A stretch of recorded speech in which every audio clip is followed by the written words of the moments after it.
buenos días con todas, con todos, con todes. Bienvenidos a una nueva sesión de los martes de coyuntura que organizamos aquí en Lesco. Esta mañana, como era de esperar, teníamos que tratar el tema de la situación política que está atravesando el país y hemos titulado la sesión pensando en que, ya me olvidé cómo la hemos titulado, pensando en que efectivamente las crisis en este país no se agotan, ¿no? Tenemos cada cierto tiempo bajones en esta crisis casi permanente por la que atraviesa nuestro país, no solo ahora, sino ya desde hace varios años.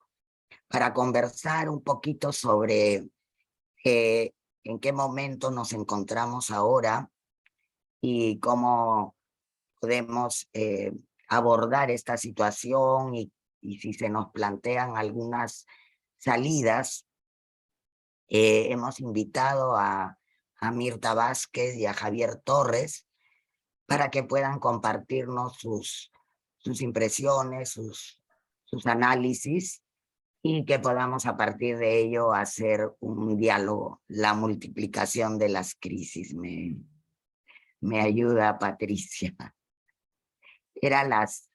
Me confundí porque íbamos a ponerle la inagotable crisis. En fin, entonces, en primer lugar, vamos a escuchar a Mirta por unos 20 minutos y después a Javier por un tiempo similar. Entonces, creo que ellos no necesitan mayor presentación para ustedes. Adelante, Mirta, te dejo en el uso de la palabra. Sí, muchas gracias.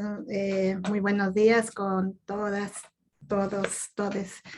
En un momento tan difícil para nuestro país, creo que son absolutamente necesarias las reflexiones y miradas conjuntas, porque creo que en esta suerte de momento en el que nos encontramos tan complejo, hace falta varias cabezas pensando, ¿no? No es fácil salir de una crisis tan compleja como la que tenemos ahora. Creo que esta crisis no tiene precedentes, pero también hay que decir que esto es producto de un continuum, ¿no? Esto solamente es producto de una precarización progresiva, digamos, de nuestro sistema político que tenemos en nuestro país, de la gobernabilidad del país, es decir, la complejidad de este asunto se debe también a esta progresiva situación en la que hemos ido encontrando una serie de elementos en el camino que se han ido sumando y que ahora mismo lo que generan es que tengamos una situación en la cual no encontramos una salida fácil, ¿no? Entonces yo quiero empezar justamente haciendo referencia a esto, y Molvina lo decía bien al inicio, ¿no? Decía, es una crisis que en realidad son parte de estas crisis que en la que nuestro país se está acostumbrando a vivir. Por eso yo le llamo, es un continuum nada más, ¿no? Y que en realidad se debe a varios factores. Creo que probablemente el tema de cómo en estos años hemos tenido una ciudadanía bastante que se ha ido precarizando cada vez más, una ciudadanía que cada vez está menos interesada en hacer política, en ser parte de la política, probablemente también desencantada después de todos los procesos que hemos tenido. Entonces, esa brecha que se abre entre el ciudadano común y la política hace también que sea un factor que finalmente lo que genera es que tengamos siempre a lo que se llama la clase política representativa sigan siendo los mismos, no hay renovación de cuadros. La gente está muy desencantada como para involucrarse en estos procesos. Nos hemos vuelto un país pragmático en el que la gente ya está acostumbrada a resolver los problemas por sí sola. y no esperar de un Estado. Entonces, ese alejamiento creo que contribuye también para que la política en el país vaya teniendo cada vez niveles mucho más nimios, digamos, mínimos, ¿no? Donde el ciudadano no se siente representado, ni quiere participar de la misma. Eso yo creo que contribuye mucho a estas crisis también. Lo segundo es que creo que eso también ha contribuido a la precarización de los partidos políticos. Hoy escuchaba a un congresista que decía, ¿no? En realidad llevado seguramente por la lógica, pero decía que él va a promover una modificación, digamos, a la ley de partidos para que no existan los partidos prácticamente, ¿no? Para que los ciudadanos puedan postular libremente consiguiendo un número de firmas. ¿Por qué? Porque decía todos los partidos están podridos, decía literalmente, ¿no? Y creo que no le falta razón al decir de que en estos años los partidos políticos han tenido un nivel de, digamos, en el que realmente se han precarizado tanto, esa es la palabra, que se han vuelto espacios donde son espacios básicamente de inversión, son emprendimientos, son empresas que realmente se forman para, en realidad, con el fin de llegar al poder para fines exclusivamente particulares, ¿no? Y claro, yo creo que el ciudadano lee eso, que los partidos políticos no representan, que se han vuelto a suerte, no solamente ya hablamos ahora de partidos que son asimilados a una empresa, etcétera, a un negocio, sino que ahora estamos viendo cómo cada partido político es casi una organización criminal, ¿no? Ahí tenemos al fujimorismo con todas las acusaciones que tiene, pero también tenemos hasta partidos como ayer, era impresionante, uno se pone a pensar, ¿no? Como en un estado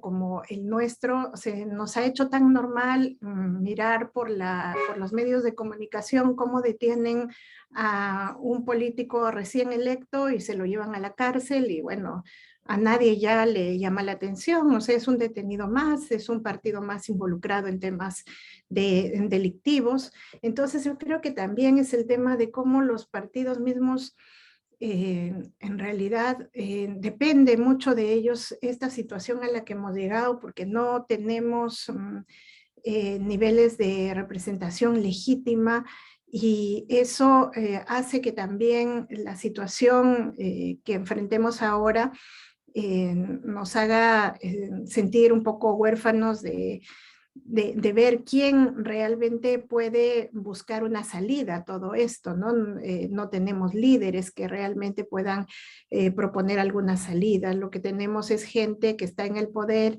y que está en realidad calculando también qué es lo que personalmente le conviene, por eso no se encuentran salidas como sensatas a esto, ¿no?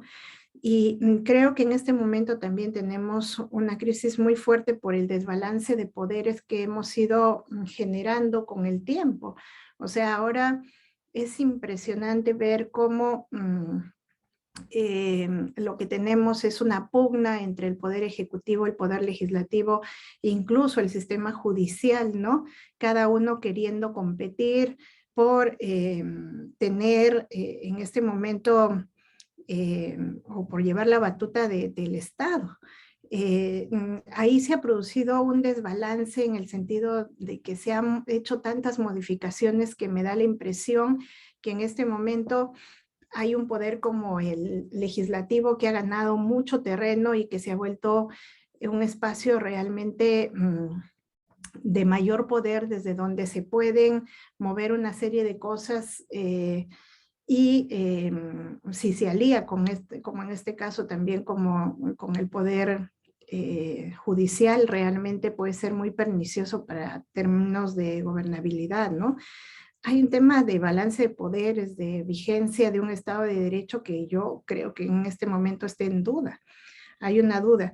Luego, yo creo que, dicho esto, que es un poco poner en contexto ¿qué son los factores que me parecen importantes para leer esta crisis? Porque esta crisis no aparece ahora, ¿no? Esto es un tema que se viene desarrollando desde hace muchísimos años, y por eso hemos llegado a este nivel y por eso la complejidad, etcétera.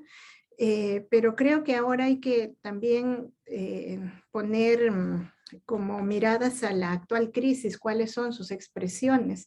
Y creo que la actual crisis ahora mismo se está expresando en todos estos niveles de pugna por el poder, en el que hay, digamos, varias cosas corriendo en el mismo camino, que por un lado es esta pugna de poder que tiene la derecha y que desde el día uno ha intentado, digamos, justamente por intermedio de la vacancia, sacar a un presidente que estaba democráticamente elegido. Y creo que esa intención se mantiene hasta ahora. Entonces, lo único que ha ido variando son las fórmulas que han ido buscando para sacarlo, y ahora, pues, por supuesto, el presidente les ha dado el pretexto perfecto. Hay un tema de corrupción en el Estado, sí, muy fuerte, creo que ya nadie lo puede negar. Yo he estado dentro de ese gobierno y puedo decir que realmente me da la seria impresión que todo lo que ha salido es real. Entonces no vamos a negar un tema de corrupción, pero es una corrupción que en realidad no es que aparece con este gobierno, es una corrupción que está estructurada, es parte de la estructura de un Estado. Es parte de la estructura de un Estado, así es como se está entendiendo al Estado. Y por eso cualquier persona que se hubiese sentado en el sillón presidencial, creo, digamos, sin una mínima intención de hacer un cambio radical a esto, creo que hubiese seguido el mismo camino. Lo que, claro, lo que diferencia ahora es que ahora sí han, digamos, hecho un zoom muy fuerte sobre este gobierno por la intención también que tenían de vacarlo, pero creo que esto se ha venido repitiendo en las últimas décadas, ha sido pues un comportamiento absolutamente natural, ¿no? Y claro, ahora creo que corren en el mismo camino.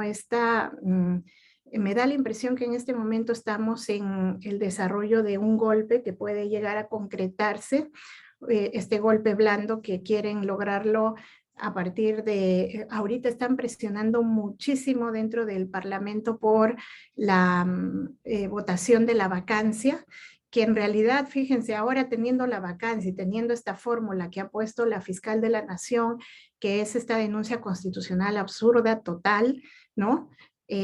Creo que sí, uno termina pensando probablemente la vacancia sería un camino incluso menos gravoso, ¿no? Un camino menos gravoso, porque lo otro realmente, sin dejar de ser un golpe, ¿no?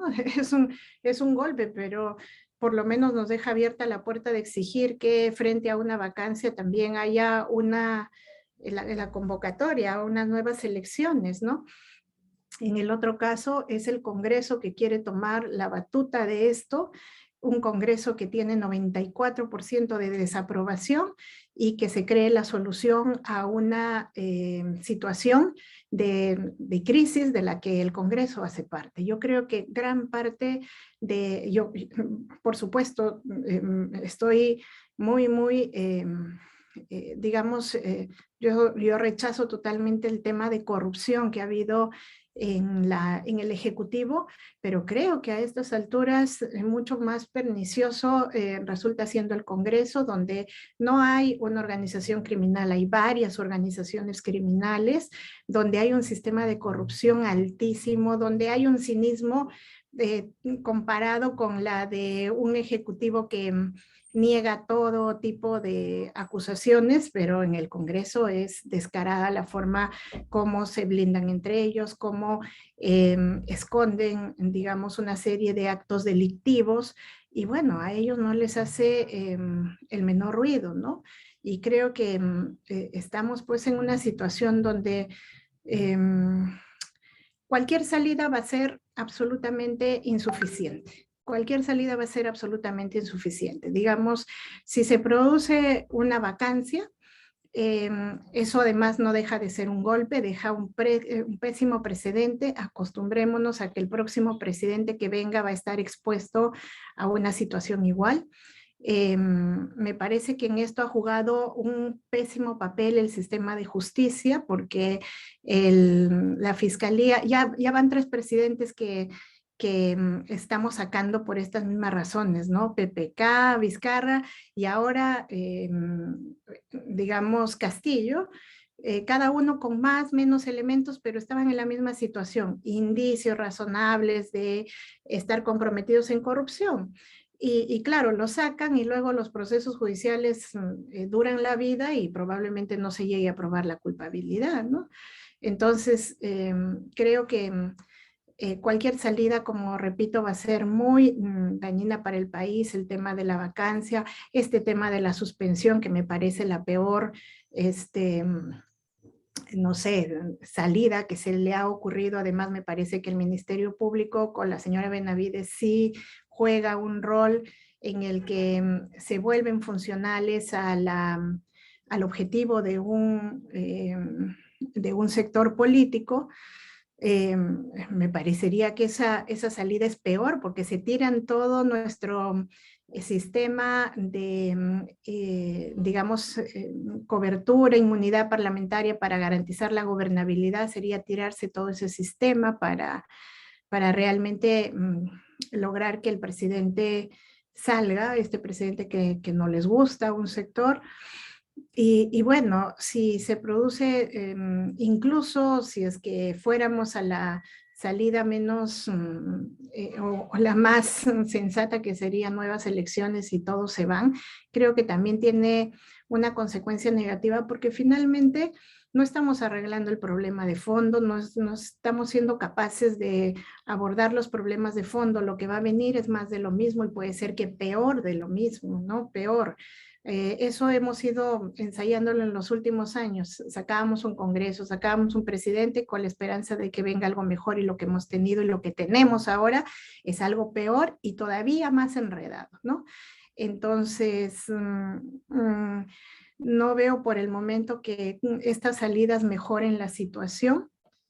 Veo muchas presiones. Esto para terminar, ir terminando, creo que se me ha cumplido el plazo, pero el tema es que también me parece importante tener lectura sobre lo que está pasando, ¿no? Y cómo es que cada uno de los poderes está pugnando por imponerse, pero me parece que no es casual la captura de Luna ayer. Podemos ha estado siendo un partido que se mostraba y era aliado en la práctica del gobierno. Me parece que el Ministerio Público está jugando a golpear al gobierno y a todos los brazos que puedan ser soporte. Lo está logrando. Me da la impresión que están dejando cada vez más debilitado a este gobierno y sin salida. El gobierno está, bueno, Castillo le han cortado los brazos más importantes, digamos, sobre todo teniendo en cuenta que él es un hombre que no es institucionalista, es alguien que se guía mucho por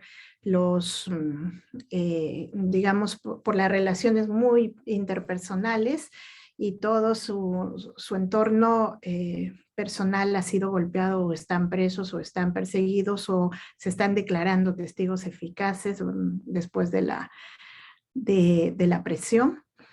Entonces, yo creo que está bastante debilitado. No veo cómo pueda recuperarse. Sí tiene todavía algunos, creo que algunos recursos. El tema internacional, él lo tiene muy sólido, digamos, trabajado, tiene mucho apoyo de OEA, tiene apoyo de Naciones Unidas. Creo que va a jugar un poco con eso, pero me da la impresión que ahora está en una situación muy, muy precaria, muy débil, que es insuperable, ¿no? Que esto no va a poder superarse, que probablemente el Congreso va a ir presionando hasta todo lo que pueda para poder sacarlo ahora, ¿no?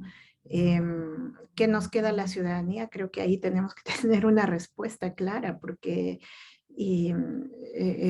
a mí me parece que lo mínimo que la ciudadanía no puede permitir es que si sacan a un presidente, eh, por supuesto yo estoy de acuerdo con que es un presidente corrupto, ineficiente, etcétera, pero el Congreso no es mejor. Para nada es mejor, de lejos me parece que es peor, es la peor salida, ¿no? Entonces, a lo mejor mínimamente es nuevas elecciones, pero no veo cómo eso arregle la situación tampoco teniendo en cuenta todas las características y circunstancias y debilidades que tenemos en los partidos, en la propia ciudadanía. No sé cómo eso pueda ayudar, ¿no? Entonces yo me quedo un poquito por ahí con mis comentarios. Luego, si quieren, podemos volver. Muchísimas gracias, Mirta, por tu mirada que no nos alienta mucho a los cambios, y supongo que la de Javier va por ahí. Javier, te dejo entonces en el uso de la palabra. Gracias, Molvina. Buenos días. Un gusto estar en este espacio. Voy a empezar recordando una intervención que tuve, en realidad una pregunta que me hizo Pancho Santa Cruz hace creo que 8 meses, 6 meses, ya no me acuerdo, 6 meses creo, cuando yo decía que no había salida institucional a la crisis. Y sigo creyendo que no hay salida institucional a la crisis, porque la institucionalidad nuestra, en mi opinión, ya está destruida. O sea, el muerto sigue existiendo, sigue viviendo, como ocurre ahora en la política peruana, ¿no? Pero nuestro sistema institucional está profundamente corroído, y entonces todas las salidas son posibles, todas las salidas son imaginables, pero cuando uno empieza a hacer sumas y restas, dice, bueno, parece que no hay forma de sacar al presidente, ¿no? Y entonces, y ahí quiero agregar otra idea que sí creo que es bueno plantearla, ¿no? Y me lo ha hecho pensar la reflexión de Mirta. Existe una gran conspiración donde hay un conjunto de actores, todos actuando en sintonía permanente las 24 horas para tumbar al Castillo, al presidente. Yo no estoy seguro de que existe esa gran conspiración. Creo que hay una conspiración, sí. Creo que hay actores que coinciden en que quieren sacar al presidente.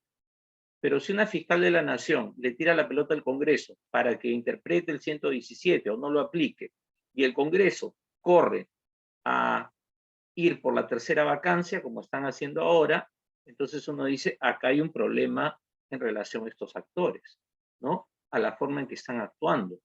Porque uno ve coincidencia de intereses, pero no ve una convergencia en las acciones, ¿no? Y entonces, claro, luego de ocurridos los hechos, nosotros podemos interpretar con mucha facilidad las cosas y decir, y hacer que las piezas se encajen, ¿no? Pero a mí me da la impresión de que la crisis es tan profunda, y lo he dicho acá varias veces, ¿no? De que hemos tocado fondo y estamos ahí chapoteando en una suerte de pantano, ¿no? Hace rato, ¿no? Que ni siquiera los conspiradores, ¿no? Tienen un nivel de articulación como el que a veces imaginamos, ¿no? Pero las cosas se van sumando y da la impresión de que eso existiera. Y de lo mismo pienso del gobierno, ¿no? Cuyo nivel de articulación, de coordinación política es pobrísimo, ¿no? Aunque se defiende, ¿no? Se defiende, y se defiende porque tiene al frente a un enemigo tan débil y tan incapaz como el gobierno, ¿no? Entonces yo creo que cuando conversamos sobre el título de esta presentación, que tuvo varios, ¿no? Con Molvina, y terminamos en lo de la multiplicación de las crisis, bueno, me parece que sí es acertado porque por donde miremos, el sistema se agua, ¿no? Cuando uno ve lo que ha ocurrido en las elecciones regionales, que no es más que la cuasi confirmación de lo que pasó hace 4 años, ¿no? Uno dice, bueno, la crisis no es nueva, pues porque hace 4 años casi que elegimos exactamente lo mismo en las regiones, ¿no? Y como Mirta decía, nos hemos tumbado 2 presidentes, bueno, vamos por el tercero. A ver si lo tumbamos. Entonces, la profundidad, la gravedad de la situación es lo que hace además a veces que estas presentaciones terminen en un tono sumamente pesimista o escéptico sobre las vías de salida. Yo he preferido empezar planteando de frente eso, ¿no? Ahora, ¿por qué hemos llegado a este punto? Mirta ha dado varias explicaciones que me parecen correctas sobre las razones de la crisis, la debilidad de los partidos, etcétera, etcétera. Pero yo creo que hay un problema que tiene que ver con la forma en que funciona la sociedad peruana, ¿no? Es decir, la política es un reflejo del funcionamiento de la sociedad peruana, ¿no? No quiero ser determinista, pero eso es lo que uno ve. La forma en que funciona la sociedad es la forma en que funciona la política en el Perú, ¿no? Es un reflejo de cómo se comportan los peruanos cotidianamente en su vida, ¿no? O sea, lo que pasa es que, claro, nos escandalizamos de las cosas que hacen los políticos, pero todas las violaciones a la ley y todas las infracciones a la ley y toda la informalidad que existe y la falta de igualdad ante la ley que existe en nuestra república desde que se fundó, ¿no? Ya están naturalizadas, ¿no? Pero el problema me parece que está ahí.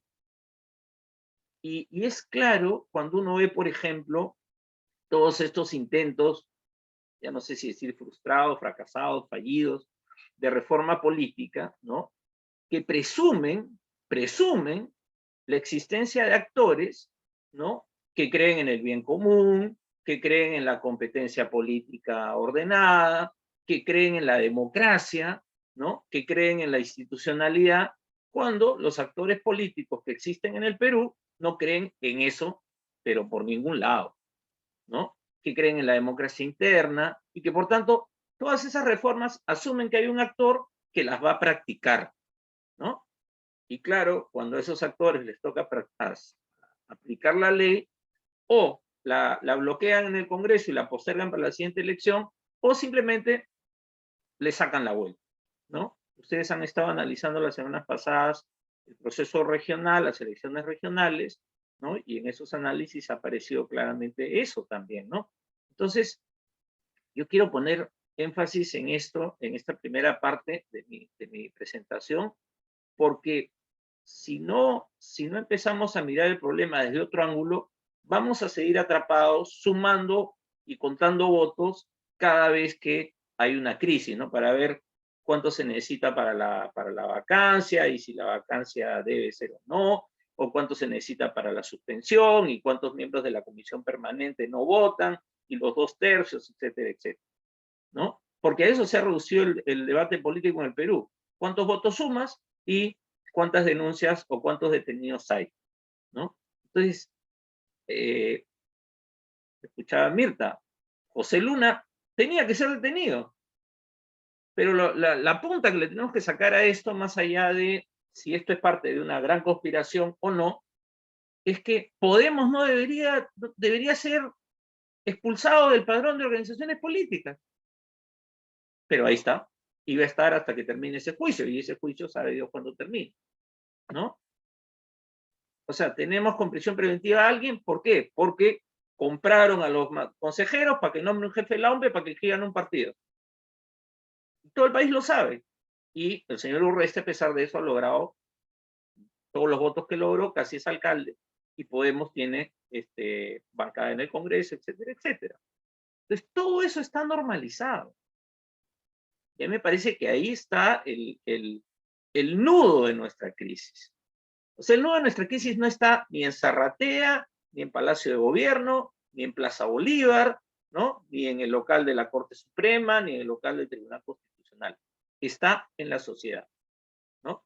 La sociedad peruana elige estos representantes, tolera este nivel de corrupción, ¿no? Porque la vive cotidianamente, y como me decía mi amigo El Ambera hace unas semanas, en Puno la palabra contrabando no se usa porque todos viven del negocio, ¿no? Y el negocio es el contrabando.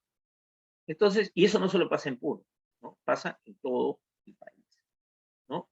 Ahora, en relación a este momento de la crisis, ¿no? Pasando ya un poco al día en el que estamos, ¿no? Es un poco lo que hemos conversado en otras ocasiones. Si logran tumbarse al presidente,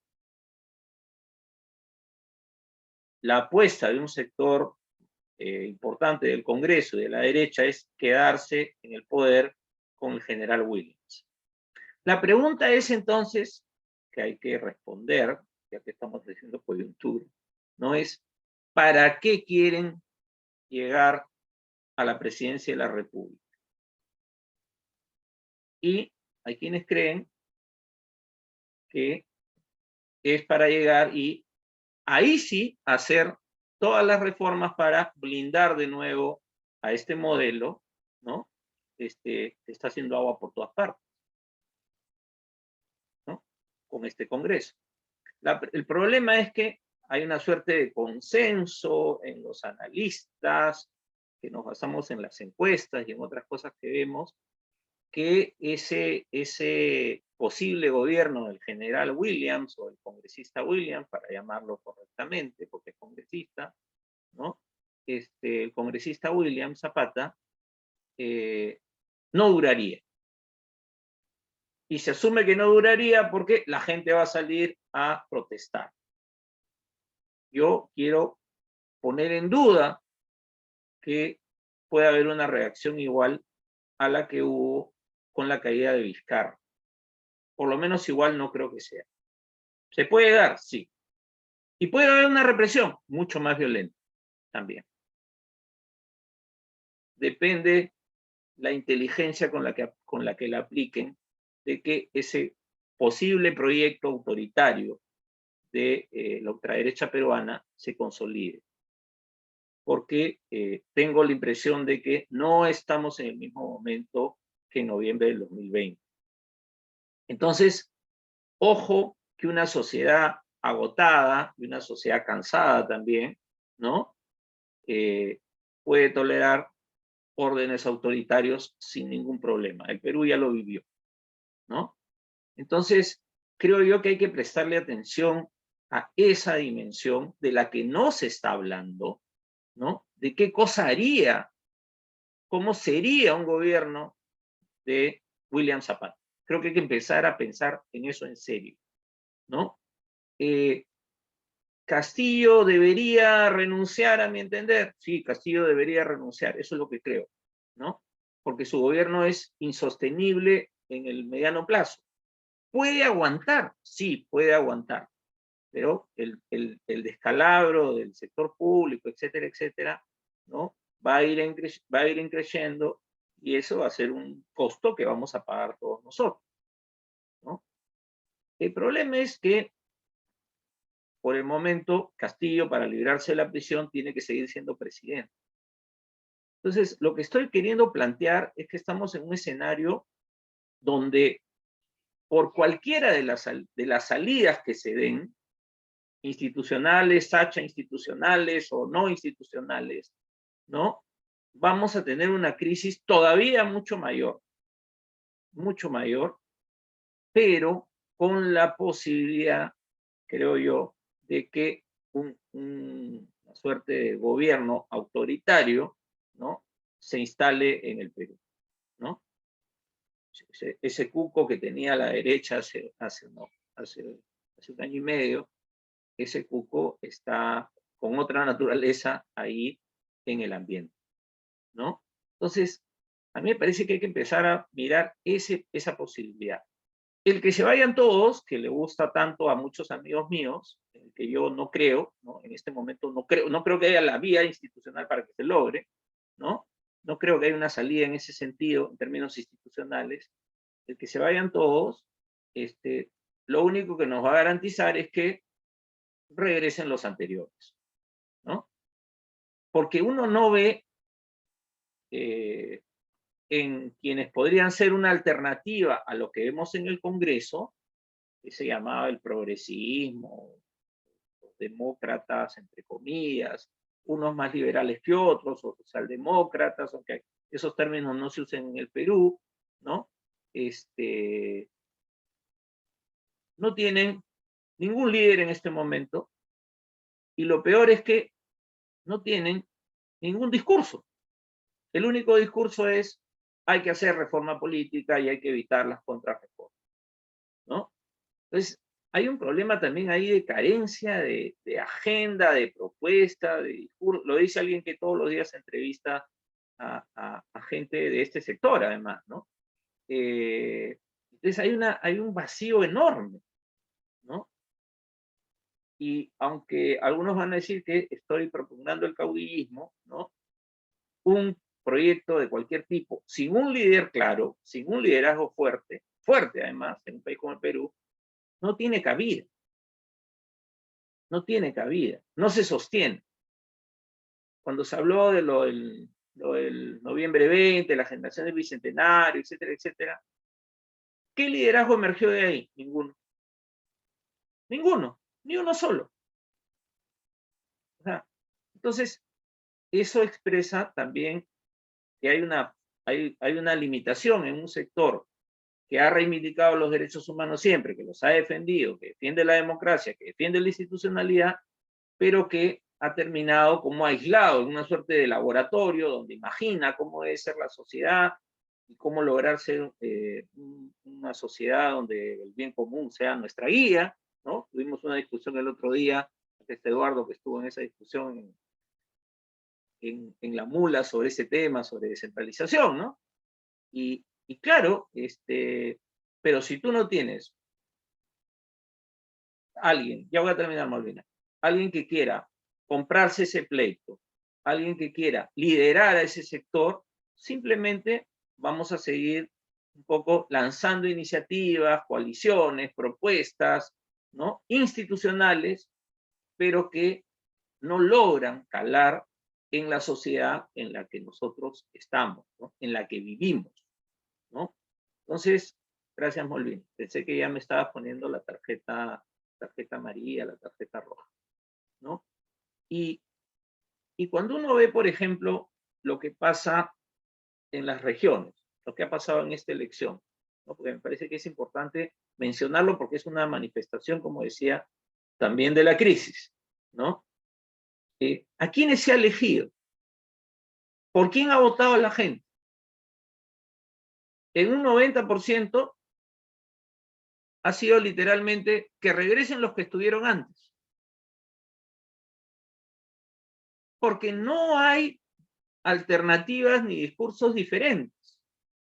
Porque todos los candidatos repiten exactamente lo mismo. En las regiones era, vamos a arreglar las pistas, ya ni siquiera las grandes obras, ¿no? Las pequeñas obras, decía competencia distrital municipal en algunos casos, ¿no? Ya ni siquiera la confrontación con Lima ha sido parte de la agenda regional, ¿no? Entonces, y uno no ve desde la izquierda o desde nuevo los sectores progresistas que hay algo diferente, ¿no? Entonces, por eso es que ahora algunos se entusiasman, ¿no? Con Antauro Humala. No digo que Antauro Humala vaya a ser presidente del Perú, pero algunos se entusiasman con ese personaje, ¿no?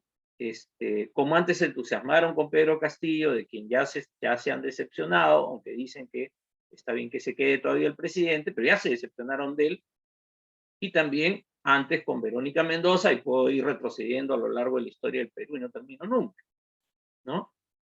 Entonces, me parece que lo que ha pasado en las elecciones regionales es una demostración de lo que pasaría si se adelantan elecciones. ¿Por quién votaría la gente? Por los que estuvieron antes, ¿no? Bueno, Vizcarra está suspendido y otros están con procesos judiciales, pero veríamos algo bastante parecido, con algunos pequeños matices, ¿no? Con algunos pequeños matices en particular porque el antaurismo seguro que sacaría a algunos congresistas y se parecería ese Congreso más al Congreso que presidió Mirta, ¿no?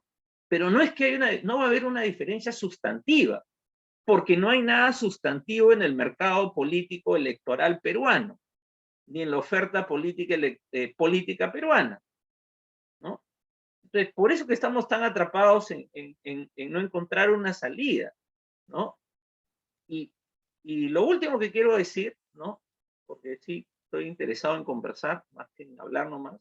Lo último que quiero decir es que pensar en el corto plazo exclusivamente, justamente nos centramos, ¿no?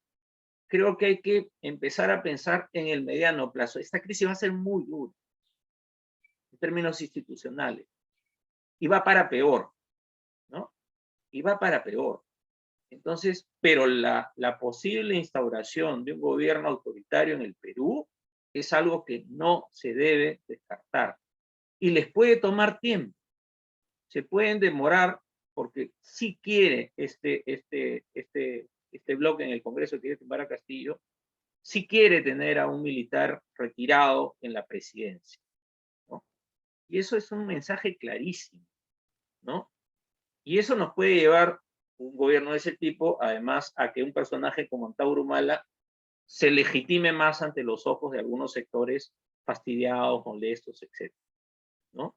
Entonces, lo que va a pasar la próxima sesión del Congreso, miren, o la subsiguiente, más o menos va a ser lo mismo de siempre, ¿no?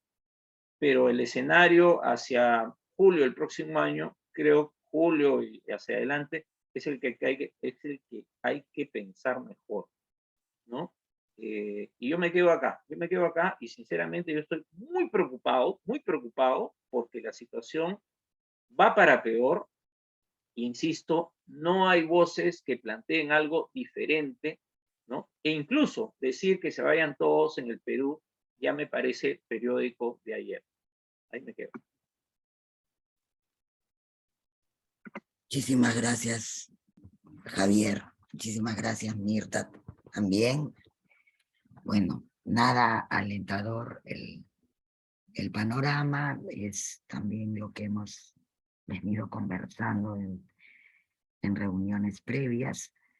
Vamos a abrir entonces ahora la ronda de intervenciones, comentarios, preguntas. Pueden levantar la mano, pueden prender su cámara, pueden abrir su micrófono.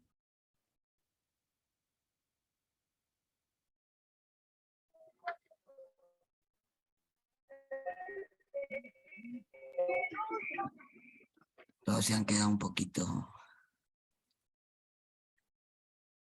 Jorge, y de ahí Beto. Adelante, Jorge. Ya, ¿qué tal? Buenos días con todos y con todas. Sí, pues, o sea, el panorama está feo, ¿no? O sea, no es nada alentador, pero es una cosa que creo que, y se viene conversando hace tiempo, ¿no? Esta crisis de institucionalidad en el Perú, de partidos débiles, caudillistas, eso ya se ha visto antes. Entonces no es nada nuevo lo que está sucediendo ahora. Claro, ahora la pregunta es qué hacer, ¿no? ¿Qué nos toca hacer como nosotros, como parte de sociedad civil y también como parte de organizaciones, instituciones, colectivos, espacios que queremos, ¿no? Que se viva en un Estado de Derecho, donde los ejercicios de los derechos humanos se ejerzan y todo lo que trabajamos el día a día, ¿no? Entonces, ¿qué hacer? Claro, no, ahorita puede ser imposible que se vayan el Congreso y el gobierno, pero digamos que se quedan, porque parece que esa es la tendencia porque los dos no tienen ganas de irse en realidad. Pero ¿qué viene después en las nuevas elecciones? Vamos a tener los mismos partidos, los mismos problemas. Entonces yo creo que por ahí deberíamos profundizar la discusión de qué hacer, ¿no? Cómo fortalecemos la sociedad civil, cómo fortalecemos los partidos. Muchos hemos militado en partidos, nos hemos salido desencantados porque no eran tan democráticos, pero que volvemos a los partidos, refundamos los partidos, trabajamos distinto. Algo tenemos que hacer, ¿no? Yo creo que por ahí podemos empezar a conversar, ¿no? Gracias. Gracias, Jorge. Vamos con Beto. Buenos días, buenos días a todos y a todas. Se me escucha bien, ¿no? Sí.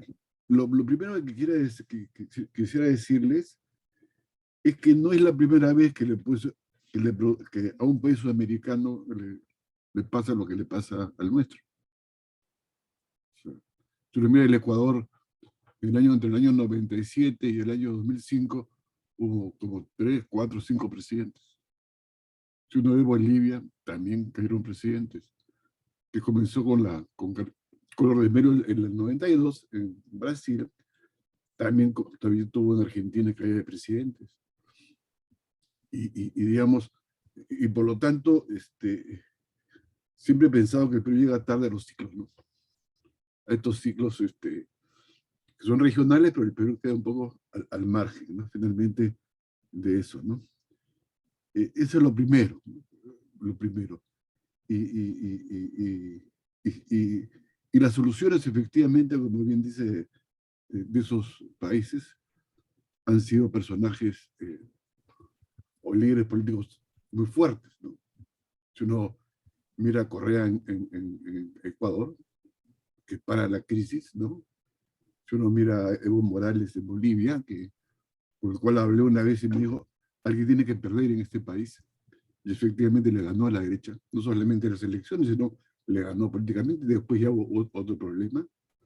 Si uno mira el caso de Kirchner, de Néstor Kirchner, que gana la segunda vuelta porque no se presenta Menem y tenía el 25% de los votos y reconstruye toda la hegemonía peronista, ¿no es cierto? En fin, ¿no? Entonces,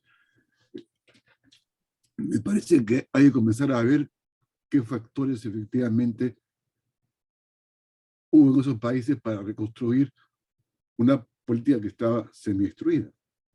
Y acá, evidentemente, no hay, pues, ni políticos con elementos hegemónicos, hacemos que sea consensual, no hay una fuerza progresista. Yo creo que ayer tuve una discusión que partía del principio que la izquierda y el progresismo estaba derrotado y que por lo tanto tenía que pensar la política desde la derrota. Entonces, no de la victoria, ni que todo iba bien, sino desde la derrota, como decía Gramsci, ¿no?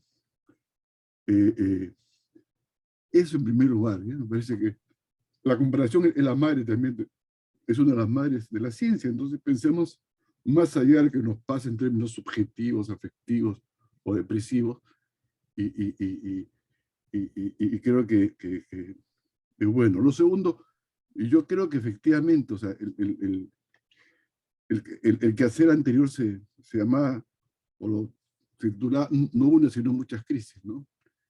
Y comparto esta idea de la sociedad, ¿no? O sea, me parece que en realidad la política refleja, de cierta manera, la sociedad. Mi tesis es que el país está entrando en un camino de un Estado fallido, ¿no? O el incremento de las zonas grises, como decía Donald respecto al Estado, ¿no? O sea, el Estado finalmente no ha logrado implantarse en la sociedad peruana de todo punto de vista, político, social, distributivo, en fin, ¿no? En parte, gracias a una economía extractivista, pero también a una economía informal y también delincuencial, ¿no? Donde en esta entrevista que sale para curar en qué hacer, habla pues de tres burguesías, ¿no? La burguesía formal, la informal y la lumpen. Y cómo, en mi opinión, la lumpen, digamos, ha comenzado a competir inclusive con la formal, ¿no?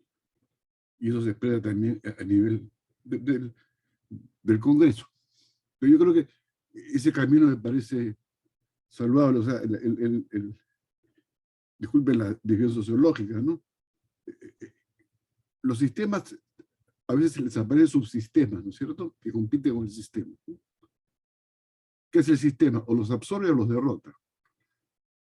Ejemplo, el matrimonio igualitario, ¿no es cierto? Es una anomalía del sistema, entre comillas, ¿no? Los absorbe con esfuerzos, o lo derrota. Y en mi opinión, ahora hay una competencia feroz entre los dos sistemas. Y coexiste y se comienza una redistribución de los espacios nacionales, ¿no es cierto? Yo recuerdo el caso Javier con el contrabando en Puno, ¿no es cierto? Entonces, eso es lo segundo me parece importante decirlo, o sea, la competencia entre mineros ilegales contra mineros legales, en fin, todo este desbarajuste que está viendo, que tiene que ver con una economía, con una política y con una cultura que comienza a convertirse en cultura mafiosa, que acepta la corrupción como principio, digamos, ¿no? de convivencia y de organización social. Y lo tercero es la coyuntura. Simplemente, ¿cuál es mi visión? ¿Ya? El dilema que tiene la oposición hoy día es si vaca a Castillo o si lo suspende. En realidad es el dilema si se va o se queda. Y la pieza clave de este asunto, desde mi punto de vista, va a ser Dina, la vicepresidenta. Si Dina se queda el Congreso. Si Dina se va, posiblemente se puedan ir casi todos, o seguimos con una crisis que va erosionando crecientemente el país. Entonces, vean ustedes lo que está pasando hoy día. AP va a ver qué hacer con los niños. Como bien ustedes han dicho, la prisión del hijo de Luna. Wong tiene 120 días de suspensión, ¿no es cierto? Y cada uno tiene su anticucho, digamos, ¿no? Y las presiones mediáticas, etcétera, etcétera, ¿no? Entonces, esta semana me parece que se juntan la decisión del viernes de la subcomisión de acusaciones, el caso de AP, el caso de Dina, el caso del canciller, en fin, que van a determinar el rumbo inmediato de la crisis, ¿no? Entonces, y me parece que estamos en ese momento, ¿no? Y creo yo que finalmente lo que ha pasado, lo hemos visto el lunes y termino como el domingo, perdón, con esta idea, que el progresismo tiene que seguir una táctica que diferencia radicalmente del castillismo. Y tampoco que no se identifique con la derecha. Su problema es que no sabe qué hacer, ¿no? No sabe qué hacer. O sea, no sabe si es que se queda con Castillo, lo sigue medio que defendiendo, que porque es popular y qué sé yo. Yo comparto la tesis de Javier, que se vaya lo más rápido posible, ¿no? Ahora, el problema es que, ¿qué hacemos después de eso? Nosotros, porque Tina tampoco, Tina va, la pregunta que yo me hago, si es no justo, si es realista o si es positivo, construir una estabilidad sobre la base de alianzas con sectores mafiosos. Los niños, Wong, Podemos, APP, en fin, todos ellos, ¿no? Inclusive sectores del magisterio, que el bloque magisterial francamente es lo más corporativo y pedigüeño, ¿no? Repartición de ministerios, etcétera, etcétera, ¿no? Esa es la pregunta que me hago. ¿Conviene al país una estabilidad precaria sostenida sobre mafias o grupos mediocres o grupos que piden cuotas de poder así simplemente porque tienen un cierto poder? ¿O no? Entonces, y ahí vuelvo a la pregunta inicial, o sea, ver cómo otras sociedades han solucionado otras crisis con liderazgos fuertes que han puesto orden, ¿no es cierto? Acusadas muchas de ellas de autoritarismo. Ya el año 2006 o 2007, el Latinobarómetro dijo lo siguiente, ¿no? En las sociedades donde hay mayor crisis de gobernabilidad, hay mayores avances de la democracia. A lo mejor eso de la gobernabilidad hay que terminarla para que avance la democracia. Pero supone acciones de fuerza, liderazgos fuertes, correlaciones fuertes, que en estos momentos no las tenemos, ¿no? Gracias, Malvina. Buenos días. Gracias, Beto. Vamos con Eduardo Bayón. Gracias, Mirta y Javier, por sus presentaciones, y gracias, Beto, por tu reflexión. Yo quiero hacer tres señalamientos. El primero es que me parece neurálgico lo que ha señalado Javier sobre la sociedad, porque a fin de cuentas nos llenamos la boca hablando de crisis de representación, cuando la representación tiene dos caras o dos significados, como lo recordaba Bobbio desde la década del 70. Una es la acción según ciertos cánones, según ciertas normas de comportamiento, y la otra es la dimensión de reproducción de las propiedades y de las peculiaridades existenciales de los representados. Y en esta segunda dimensión, que es a la que alude Javier, es clarísimo que nuestra política expresa la sociedad y el problema, por lo tanto, hay que buscarlo en la sociedad antes que en la política y en el régimen político. Y si esto es así, valdría la pena, y esta es mi pregunta, mi invitación, digamos, a Javier y a Mirta, preguntarnos cuáles son los rasgos predominantes en la sociedad hoy. Este asunto es más importante, entonces, segunda cuestión, por la reflexión de Beto, porque Beto encuentra, digamos, un símil y una llegada tarde a la historia para variar, en nuestro caso, con otros países de la región que en el pasado vivieron este tipo de procesos. Pero el propio Beto se da cuenta de las diferencias. Los vivieron al inicio del ciclo del crecimiento por los superprecios, por los commodities, los vivieron en sociedades que tenían liderazgos fuertes, que se habían constituido como tales antes y que eran protagónicos desde antes, en sociedades donde habían organizaciones sociales y movimientos sociales con capacidad de agencia y con capacidad de negociación y de vínculo con esos liderazgos fuertes, y por lo tanto se producían en un momento histórico determinado que es bastante distinto al que estamos viviendo hoy día. Creo que esa es una segunda cuestión clara. Y la tercera, y les lanzo nuevamente la pregunta a Javier y a Mirta, tratando de entender qué significa para nosotros. Este sentimiento se ha expresado en algunas intervenciones en distintos momentos en este panel, en donde expresamos reiteradamente que los diagnósticos que se hacen son conocidos hace tiempo, y efectivamente lo son. La idea de las tres burguesías, de las tres economías de Paco Durán es del año 2008. Y cuando Paco Durán la sacó el año 2008, nadie le hizo caso. Desde otra lógica insistió sobre el asunto Martuchelli, primero en Las Arenas de Lima y después en sus últimos textos. Tampoco se discute cabalmente el asunto. Entonces, la pregunta de fondo es, ¿qué pasa con nosotros? ¿Qué pasa con el mundo progre, con el mundo de la izquierda moderna y cosmopolita, y con su capacidad, aparentemente incapacidad de acción? Y el estar, yo coincido con el sentimiento de Javier, estar instalados en esta idea de que se vayan todos y hagamos reformas en el sistema político, pero no discutir aquello que por lo menos parte de quienes están en ese rollo tienen claramente presentes sus diagnósticos. Con esto no quiero decir que hay que mirar lo que viene, y lo que viene es presumiblemente lo que señala Javier, pero sí quiero decir, hay que definir entonces en qué consiste nuestra posibilidad real de actuación. Eso, gracias. Gracias, Eduardo. Vamos con Alex.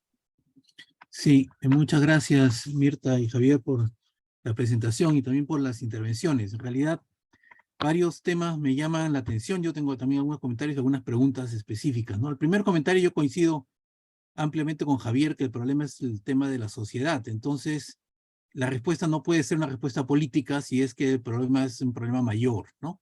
Con esta lógica de quién gobierna y cómo. Si tú, el principio de legalidad y de democracia supone que la gente va a cumplir las normas, ¿no? ¿Qué pasa cuando la mayor parte de la gente que se involucra en la cosa pública, ¿no?, piensa justamente en romper las normas o aprovecharse de ellas? O peor aún, crear normas que se les son favorables, ¿no? Y que al contrario de resolver los problemas, los agravan, como por ejemplo todos los temas de manejo de propiedad informal y formalización, y la falsa formalización de la minería informal, etcétera, etcétera, que termina creando, vamos a decir, nuevos canales y ciertos blindajes a la informalidad, peor, digamos, a la informalidad dumping, ¿no? Entonces yo sí creo que hay que pensar en, o sea, cuando uno mira el panorama, piensa que las grandes soluciones no están como a la vista, ¿no? Y yo sí, retomando la reflexión de Alberto sobre las posibilidades de los liderazgos fuertes, pero como bien dijo Eduardo, se basan en sociedades en las cuales la sociedad civil era un poco más fuerte que la nuestra. Cuando uno mira, por ejemplo, qué sé yo, nuestros sindicatos, o sea, o peor, nuestras comunidades campesinas, ¿no? Que están, vamos a decir así, deterioradas desde dentro, ¿no? Que no tienen ninguna capacidad de autogobierno o de legitimidad, y les pasa exactamente lo mismo que los políticos, o quienes ocupan los poderes son justamente el mismo tipo de personajes que van a ocupar las alcaldías y los gobiernos regionales. Entonces tenemos realmente un problema. Yo siento que quizás la alternativa no son las grandes reformas, sino las micro reformas, ¿no? Hay que pensar otra vez en reconstruir sociedades de abajo y desde chiquitos, ¿no? Y por ahí va la cosa. Pero al mismo tiempo pienso que también se necesita, no sé, pues reconstruir o salvar el Estado. Entonces yo tenía una pregunta específica para Mirta, una pregunta específica más bien de ponderación, ¿no? La pregunta es, ¿qué tan grande, qué tan frágil, qué tan es la posibilidad de resistencia de la propia institucionalidad interna del Estado? O sea, lo que uno parece ver es que hay un gobierno incapaz, ¿no? Y destruye todo, ¿no? La pregunta, yo sí creo que eventualmente hay espacios del Estado que se salvan. Entonces la pregunta es, tú que has estado dentro, ¿cómo ves la capacidad de resiliencia del Estado? ¿Cuáles son las fortalezas y las resistencias, ¿no? O sea, más allá de decir que es un Estado fallido, etcétera, está claro que las normas favorecen la informalidad, las normas favorecen, vamos a decir así, la desinstitucionalización antes que la institucionalización. Es decir, para mí esa es la más perversa herencia del fujimorismo, ¿no? Es decir, salvar las formas y que todo lo que está abajo esté podrido. O sea, pero ¿cuál es la esencia y cuál es la fortaleza institucional que puede llegar a tener el Estado peruano? Es la pregunta que yo me planteo. Gracias. Gracias, Alex. Vamos con Marisa Glave y vamos cerrando una ronda para que puedan reaccionar también Javier y Mirta. Marisa.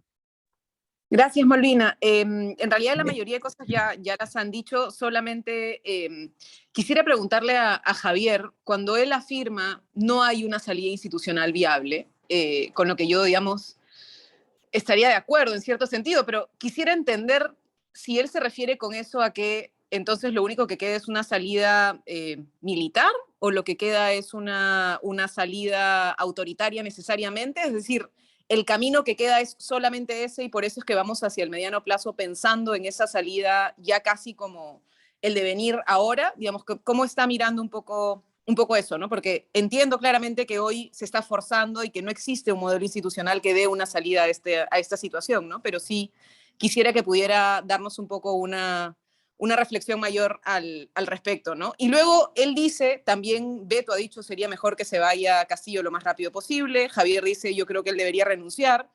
Creo que eso se está señalando sabiendo que no lo hará, pero en todo caso, si lo hiciera, ¿qué escenario tendríamos, digamos? ¿No? Yo sé que él no quiere discutir el corto plazo, que está invitándonos a pensar más el mediano plazo, pero el mediano plazo también requiere eventualmente tener en consideración qué cosa es lo que pasaría en el breve, digamos, ¿no? Y si es que renunciara eventualmente Castillo, ¿qué escenario es el que se nos presentaría para adelante? Porque mi impresión es que sí hay una conciencia de un sector grande que lo que se puede venir es una arremetida autoritaria, ¿no? O sea, que Williams y, en fin, quienes están en este momento en el Congreso, en una hegemonía, digamos, del Congreso, con fuerza en el Congreso, lo que pretenden es hacerse del poder, ¿no es cierto? Y buscar generar candados, como dice Javier. Pero entonces, si esa es la certeza de lo que se viene, claro, lo que hay es un conjunto de gente atrapada diciendo tenemos que sostener como sea Castillo. Yo no comparto esa posición, pero entiendo esa posición, digamos, si es que tenemos cada vez mayor certeza que lo que se viene es lo otro, ¿no?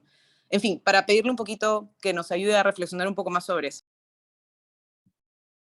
Ok, gracias, Marisa. Un comentario chiquitito, si me permite, que me olvide de comentar. Sí. Yo discrepo con Javier cuando piensa que no hay una conspiración para bajarse a Castillo. Yo sí creo que sí hay, ¿no? Pero lo que pienso es que es alucinantemente incapaz. Tan incapaz como la otra. O sea, decir, tan incapaz y tan cegada por sus propias obsesiones ideológicas que por eso lo hace tan mal. O sea, lo más alucinante de todo el sistema es que está tan mal hecho, es tan corrupto, pero al mismo tiempo la propia gente que tiene capacidad, que podría tener capacidad de aprovecharse, no la aprovecha digamos, a su nivel criminal posible, porque le falta capacidad para ello, ¿no? Entonces, y ese es el otro problema, o sea, la falta de capacidad de buena parte, entre comillas, de la clase política o de los que juegan el Juego de Tronos en el Perú. Gracias, Ale. Listo, vamos entonces con ustedes, Mirta. Sí, muchas gracias por todos los comentarios y preguntas realmente muy interesantes, importantes. Creo que todos tenemos una reflexión respecto a estos temas y no hay duda que es una situación que no tiene una respuesta seguramente fácil, ¿no? No hay una respuesta a esto en este momento. Todos estamos profundamente, además, confundidos con el tema de qué sería incluso la salida menos gravosa, ¿no?, para el país en estos momentos. Entonces yo quiero ir contestando algunas preguntas que han planteado. Por supuesto son preguntas muy complejas, pero trataré de hacer algunas aproximaciones, porque, por ejemplo, Jorge señalaba qué hacer, ¿no? ¿Qué hacer de ahora en adelante? ¿Cómo nos pensamos desde la sociedad civil?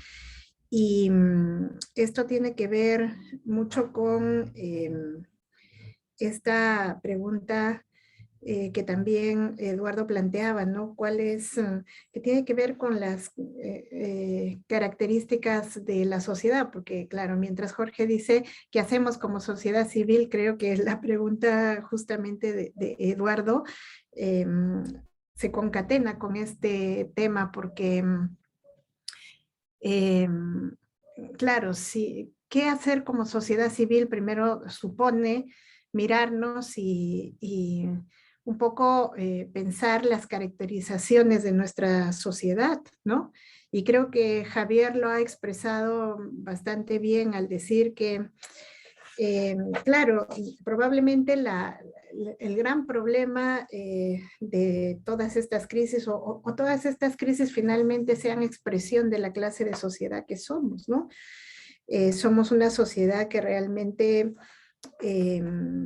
también tiene una situación muy precaria también. Es una sociedad que valdría la pena preguntarnos cómo en realidad entiende la política. Esa es una pregunta clave y a eso iba un poco lo que preguntaba, creo, Eduardo, ¿no?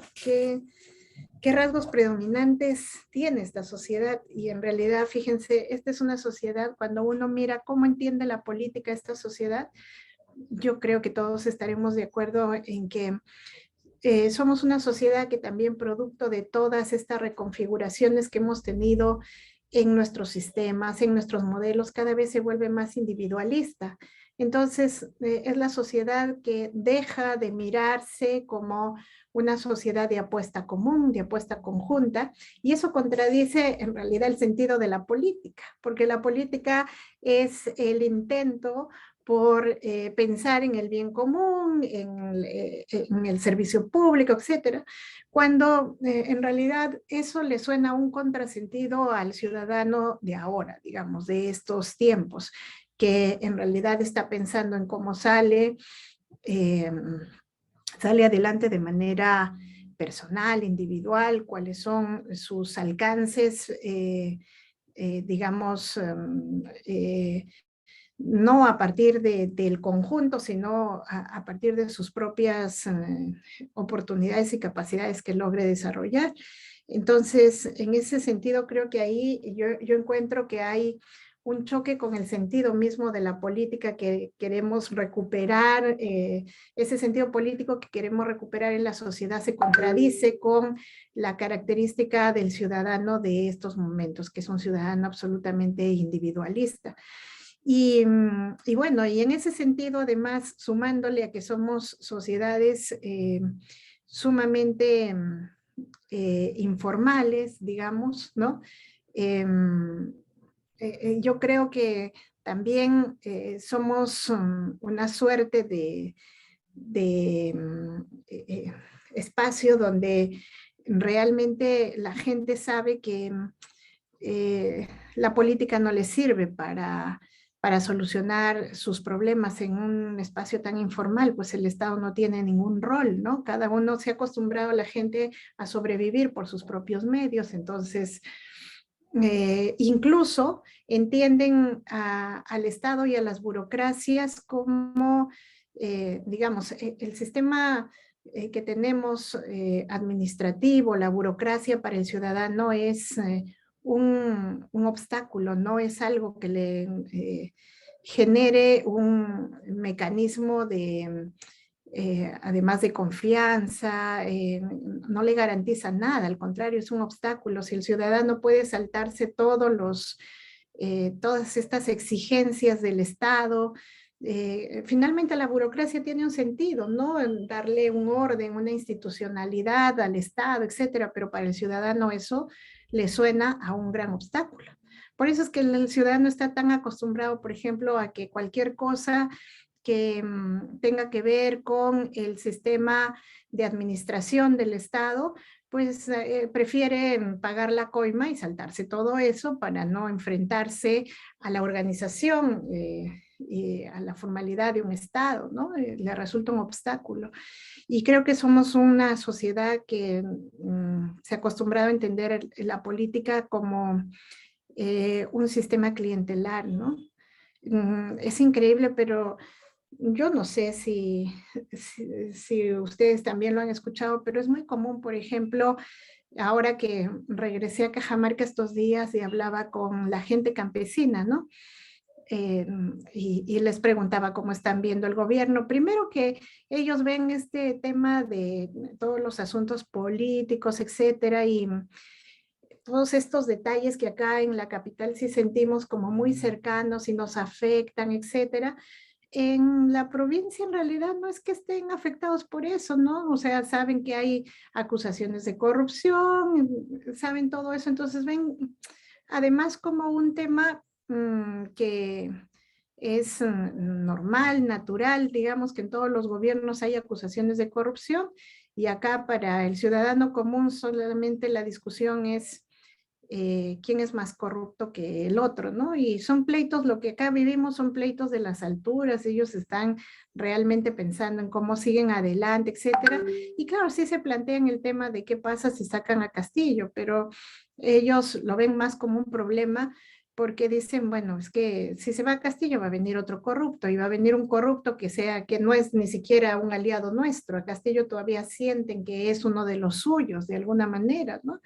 Entonces, no, de ninguna manera yo he escuchado a alguien que diga, sí, la salida institucional es que salga Castillo, porque así vamos a lograr que por lo menos esta situación cambie. No, la gente está como muy tranquila, también esperando un desenlace que ha pasado en otras oportunidades. Ya le es natural que vaquen a un presidente, que cierren un congreso, todo le es posible, ¿no?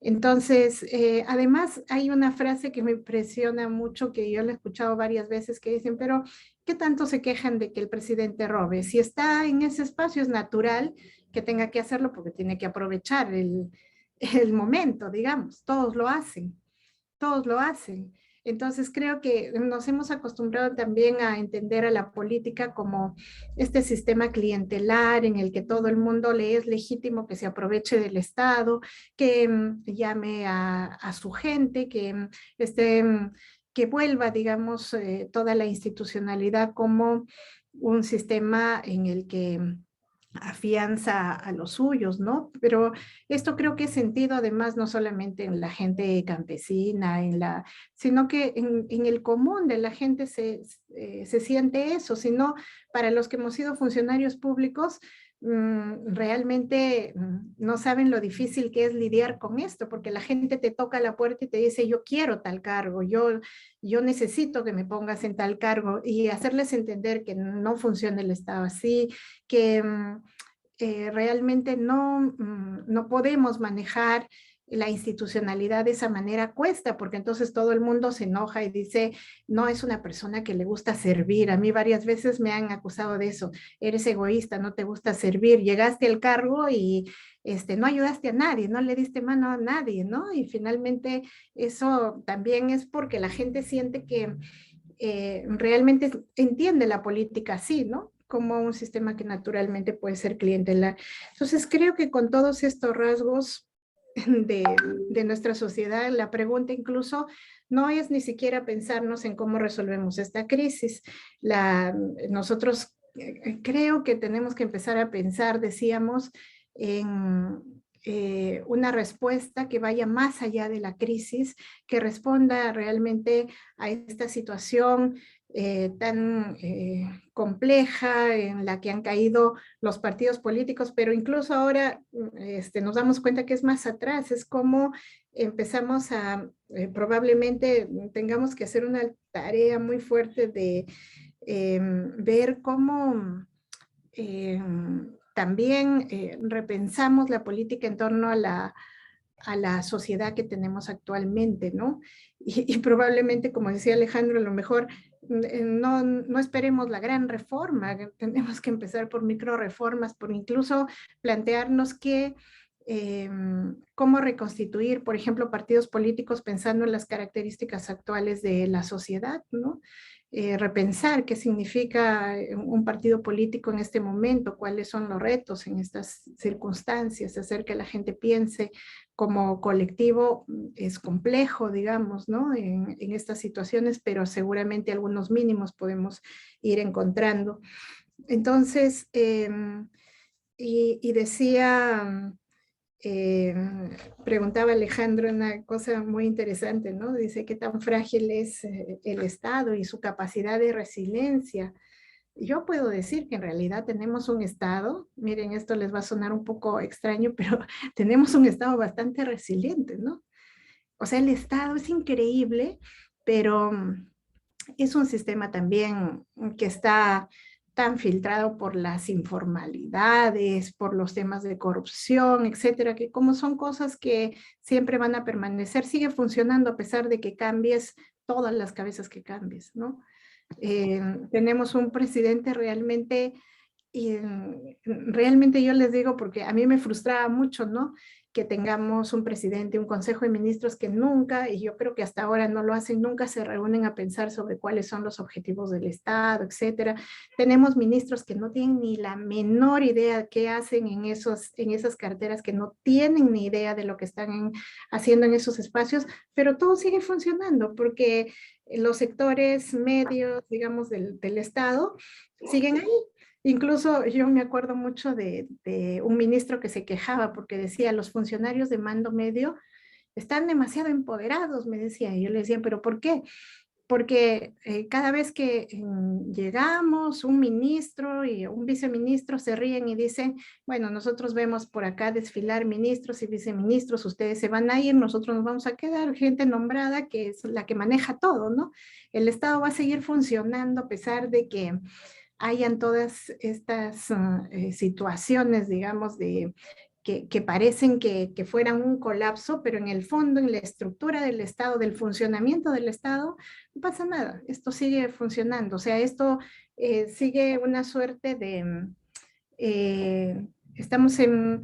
El piloto automático, digamos, funciona en el país, y funciona bien, porque somos un Estado ya que tantas veces ha pasado por estos momentos de crisis que se ha generado justamente ese mecanismo de resistencia, ¿no? Es el piloto automático, nos funciona bien, pero realmente eso es muy peligroso para un país que en realidad no nos permite ningún tipo de avance. El piloto automático no te va a garantizar que la máquina sigue funcionando, pero que no hay avance, ¿no? Que no hay avance, que incluso se va precarizando más la situación, se va precarizando más porque mientras esté en el piloto automático nadie controla, entonces puede imponerse más la informalidad, puede imponerse más la corrupción, etcétera, ¿no? Y claro, Gabriela dice lo que menciona sobre la política clientelar, lo que pasa en los municipios, claro. Eso pasa mucho en los municipios. Lo que nosotros además vemos es esta dinámica que hay acá en el gobierno central y todos nos escandalizamos, etcétera, pero créanme que en los gobiernos justamente municipales, distritales, en los más chiquitos, esto es el cotidiano de todos los días, ¿no? Esto es el cotidiano de todos los días. Entonces somos un país que funciona así. Y por eso, claro, no, a nadie le incomoda la corrupción, al contrario, lo entienden como un sistema de facilitación para determinados objetivos, ¿no? Nada, yo creo que son algunas de las preguntas que me han hecho y bueno, sí, las respuestas no son seguramente, son parte de aproximaciones porque creo que tiene mucho que ver con lo que pase en los próximos momentos también, ¿no? Las respuestas tienen mucho que ver con las situaciones también. Una cosa que sí quería agregar es que yo también comparto en que esto nos puede llevar a una situación peor, ¿no? Porque la gente, lo que sí admitiría, creo, es que ahora está la gente muy tentada por los modelos autoritarios, porque siente que estos modelos más democráticos no funcionan, pues, ¿no? Entonces, creo que sí tiene alta posibilidad Antauro de capitalizar toda esta crisis. El propio Williams también me parece que siendo un militar, etcétera, la gente siente que podría poner orden. Por eso creo que sintomáticamente Urresti casi gana las elecciones. Todos se dan cuenta, son patrones de varones autoritarios, militares o exmilitares, ¿no? Que expresan lo que la población finalmente cree que puede ser una salida en estos momentos.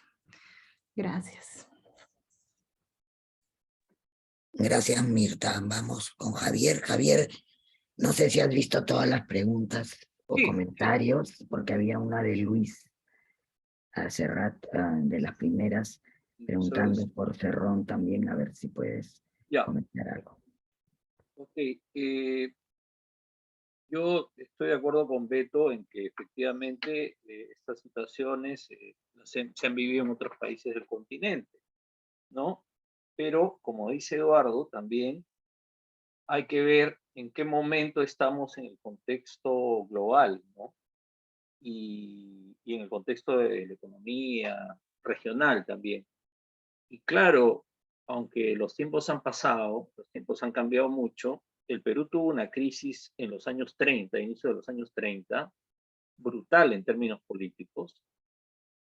Yo diría que fue la más grave crisis del siglo XX en términos políticos, ¿no?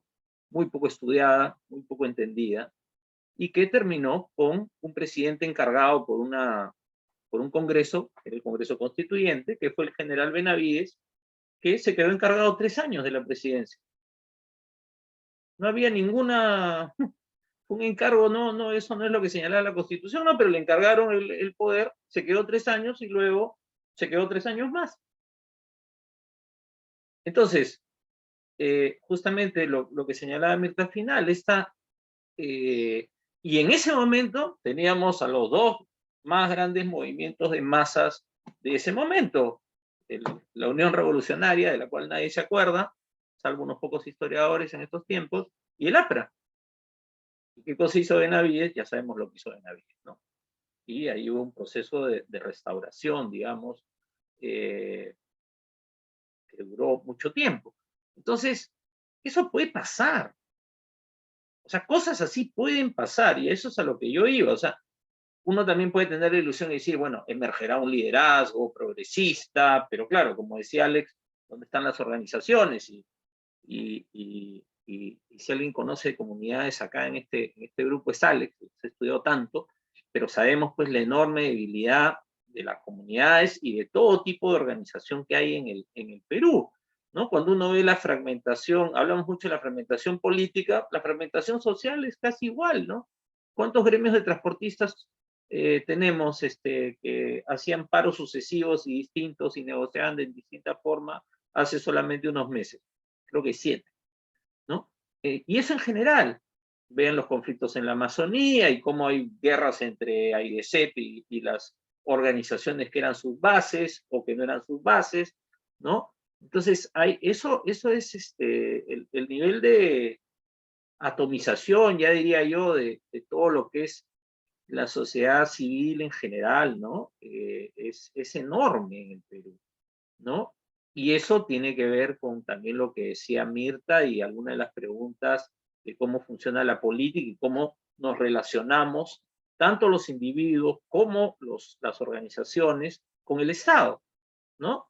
Entonces, en ese nivel estamos. Claro, Beto decía, estamos en la ruta de un Estado fallido, sí, esa es una posibilidad, yo no niego que esa es una posibilidad, ¿no?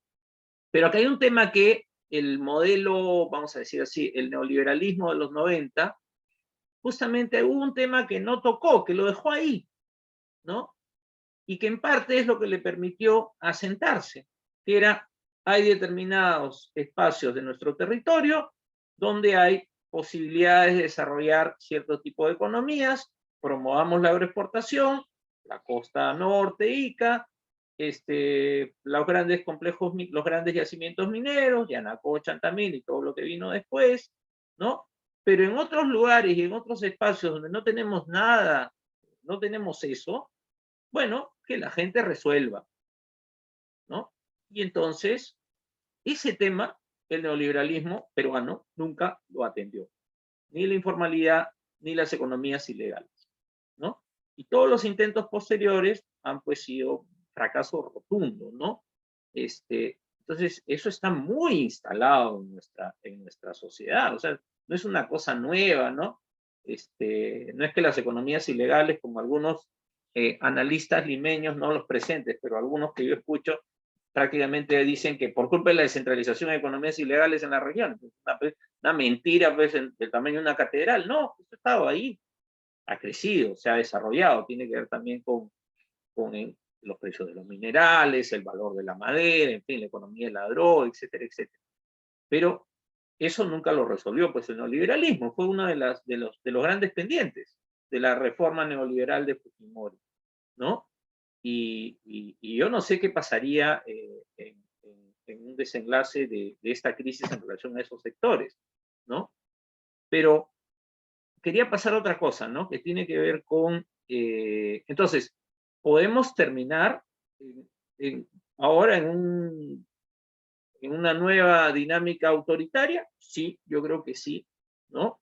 De un lado, ahora está más cargado a un lado, pudo haber estado cargado hacia la izquierda también, ¿no? O hacia el ultranacionalismo de Antauro Humala, podría ser el que encarne Williams o después puede encarnar Roberto Quiabra si es que su candidatura prende y podría prender más adelante, ¿no?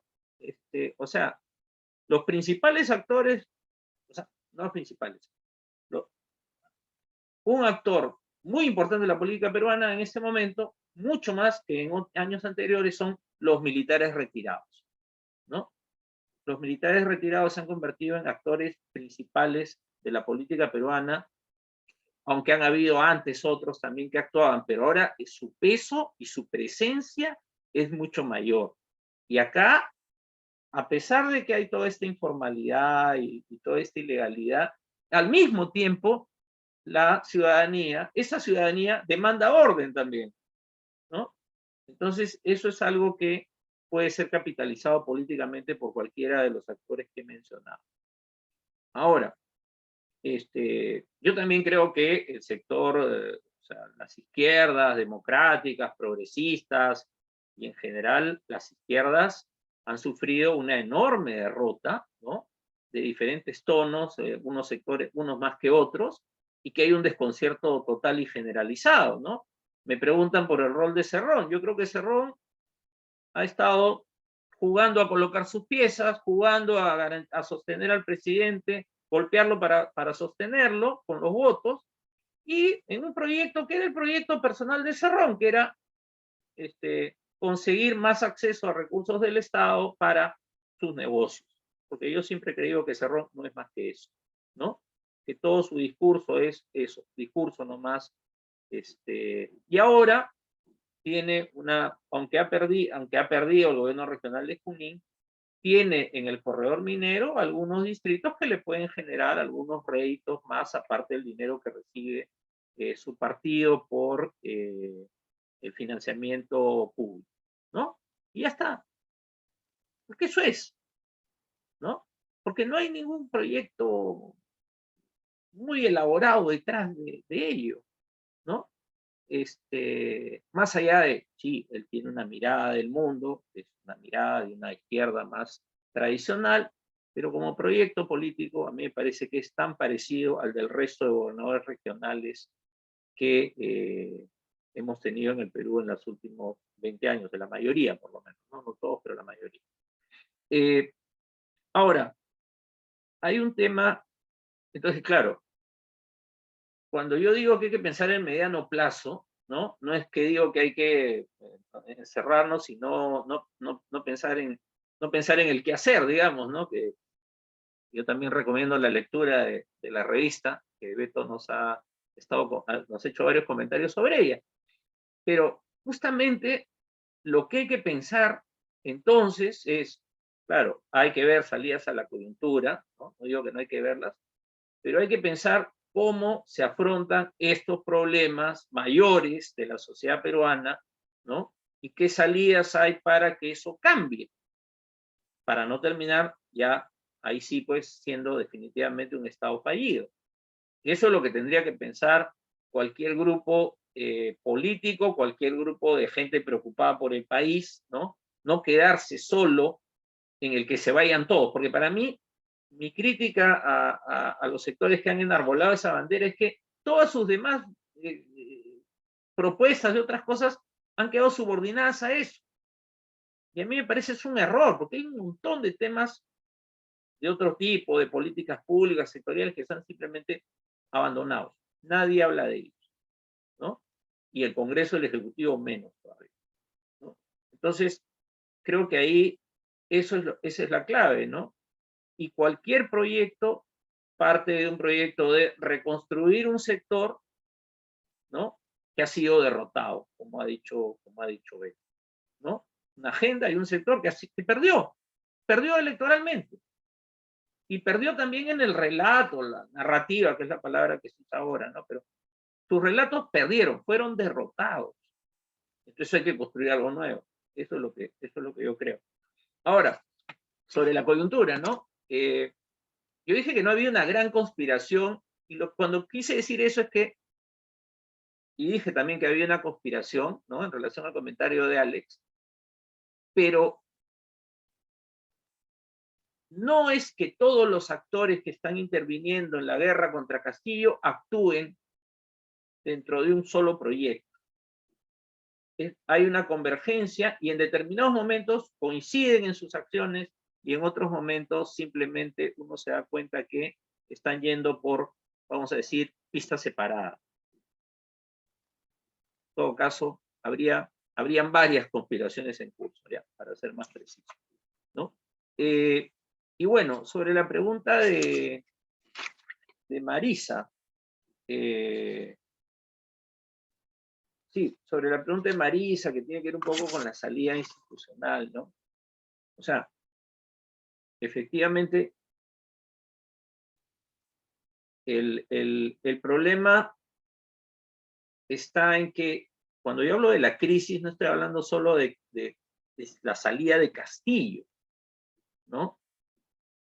Porque estamos atrapados en que se vayan todos para que vengan después los nuevos que van a hacer las reformas, o hay otro que se vayan todos que dice que estos hagan las reformas y después se vayan, cosa que a mí ya me parece pues imposible, porque como lo dijo alguien, ¿tú puedes pactar con las mafias para hacer las reformas? Tendrías que, porque esos son los votos. Entonces ahí hay un problema en términos de la salida. Una posibilidad, el golpe militar a mí me parece que es la salida más lejana todavía, ¿no? Porque yo creo que las Fuerzas Armadas siguen jugando su propio juego y quieren jugar a una suerte de equilibrio, a esperar que pase, ¿no? El otro es el desplome. El desplome. Acuérdense de la caída de Fujimori, al final fue desplome. No lo sacó la calle, lo sacó una pelea interna. Hubo gran presión, y todo, pero no nos creamos el cuento de que lo sacó la calle. Había logrado volverse a iniciar su tercer periodo, ¿no? Entonces, creo que esa posibilidad del desplome, por la debilidad del círculo que señalaba Mirta, es una posibilidad real, ¿no? Es una posibilidad real, ¿no? Yo no la descartaría, ¿no? Y claro, la posibilidad de Dina Boluarte que planteaba Beto, sí es una posibilidad real, ¿no? De tener una presidenta con la soga al cuello, permanentemente, muy ajustada, ¿no? Que esté sometida a un gobierno parlamentario. Sí, puede ser. Y que se aprueben todas las reformas, no las que nosotros queremos, sino las que Fuerza Popular en particular quisiera, ¿no? Que es el otro actor, no lo he mencionado, pero creo que el fujimorismo está en esa lógica, ¿no? Que otros actores se quemen y ellos hacer un intento de reconstrucción desde el poder congresal que tienen en este momento, ¿no? Entonces, eso también es posible, pero lo que sí creo, y ahí hay la primera pregunta de Jorge, ¿no? O sea, si se quiere, digamos, encontrar salidas, hay que convertirse en jugadores del juego. No se puede construir salidas desde el balcón, que es lo que pasa, creo yo, en este momento con buena parte del progresismo o también con algunos políticos que son candidatos y que después se van de vacaciones, o sea, en fin, ¿no? Hasta la siguiente campaña. O sea, yo sí creo que eso es fundamental. Hay que convertirse en jugadores, porque si no, no hay forma de tener una propuesta de salida que sea viable. ¿Quién representa en este momento al que se vayan todos en el Congreso? ¿Susel Paredes? ¿Ella es la representante del que se vayan todos? No sé. Yo no creo que ella represente a ese sector. Y yo no veo a muchos más en diciendo eso. Entonces, es interesante porque yo creo que hay un sector que no está jugando este partido, ¿no? Y por eso es que sus propuestas terminan pues cayéndose en saco roto, ¿no? Incluso el expresidente Sagasti, cuando lanzó su famosa propuesta, la lanzó y ahí la dejó, ¿no? Lo cual me parece a mí una irresponsabilidad de parte del expresidente Sagasti, por el peso que tiene, por el peso que sigue teniendo como expresidente, en un país presidencialista, justamente. Entonces, me parece que ahí, si se quiere, de nuevo, ¿no? Si se quieren encontrar salidas, hay que entrar a la cancha, vamos a decirlo así. Bueno, ahí me quedo. Muchísimas gracias, Javier. Muchísimas gracias, Mirta. Tengo a Beto pidiendo la palabra. Ya nos habíamos desacostumbrado a los cierres finales de Beto. Resumen, síntesis y propuesta. A ver, Beto. Está apagado tu micrófono, Beto. Se ha ido la luz en mi casa, estoy hablando de mi celular. Es un boicot. No, lo primero es que es cierto, pues, o sea, Fujimori cae por implosión, por la división de la bancada parlamentaria que tenía, que es la que negocia su salida. Pero no hay que olvidarse que la mesa de diálogo de la OEA era para que se quede Fujimori, no para que se vaya. Y dentro de eso, a diferencia pues que cuando hubo la crisis en Ecuador, hubo Correa, en Bolivia un Evo, aquí tenemos a un Toledo, ¿no? Que fue la continuidad, o sea, es decir, la transición, a veces como, pese a que participé mucho de ella, prácticamente partió en base a una derrota, ¿no? La derrota que fue Toledo, que todos en mayor o menor medida contribuimos, porque veníamos atrás de una crisis de la izquierda. Lo segundo que yo creo que hay que comenzar a dejar de lado esta idea de la sociedad civil, no es porque no exista o si exista, sino porque son los estados los que construyen la sociedad civil. O sea, esta idea de la autoconstrucción de abajo, que es un viejo debate de la izquierda, me parece que hay que mirar más al Estado que a la sociedad hoy día, ¿no? Y sobre todo hay que pensar en el poder y no en la gobernabilidad y en las políticas públicas. Y creo que es central eso como un elemento, como bien dice Javier, que no estar en el balcón. O sea, esta especie de consejeros del poder como Pepe Grillo que aconsejamos, hay que hacer esto y que el otro, y que efectivamente genera una tecnocracia, pero que no aspira al poder, sino a la administración de las cosas, como alguna vez dijo Engels, ¿no?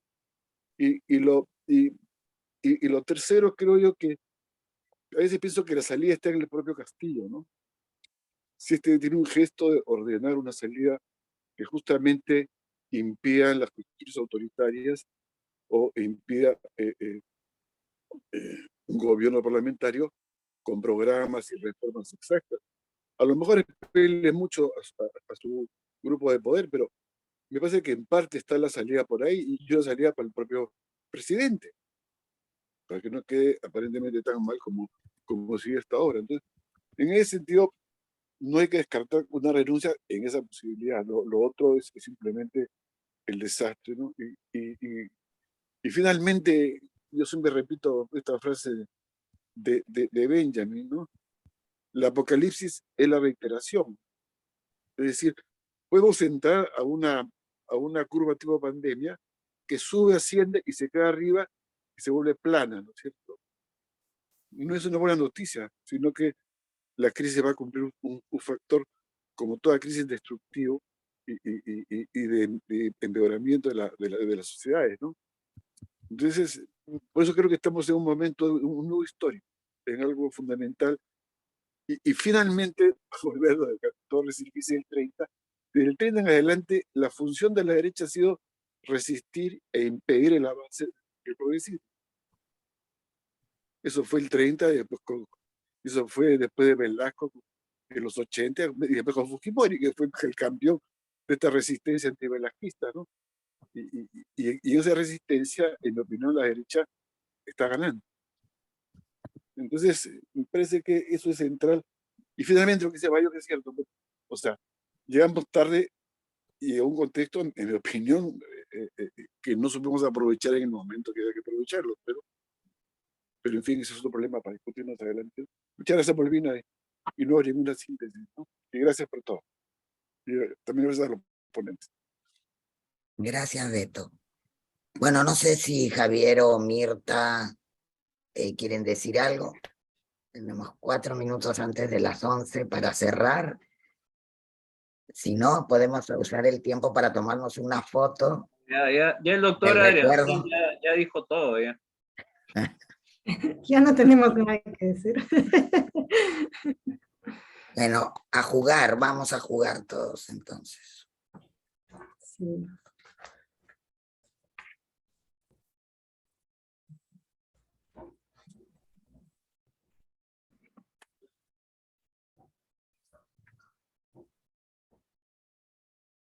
Muchas gracias, Mirta, muchas gracias, Javier, gracias a todos, la verdad es que muy interesante.